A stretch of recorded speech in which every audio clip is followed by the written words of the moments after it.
બધા નરસિંહપુરા છો। હું આજે કીડી અને કબૂતરની વાર્તા કહી રહી છું। તમે બધા ધ્યાનથી સાંભળજો। એક મોટું જંગલ હતું। એ જંગલમાં એક નદી હતી।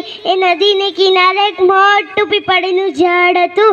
એ ઝાડની ઉપર એક કબૂતર રહેતું હતું અને એની નીચે એક દર હતું। એની માએ એક કીડી રહેતી હતી। એ બે પાક્કા ભાઈબંધ હતા।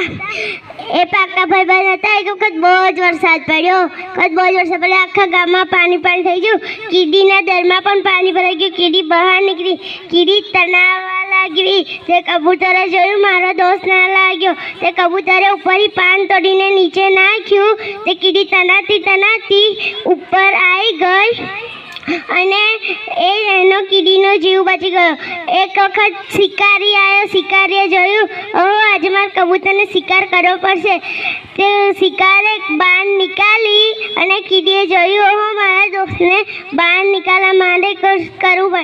કીડી ધીરે રહીને ચૂપ કરીને આવી અને એને ચટકો ભરી લીધો।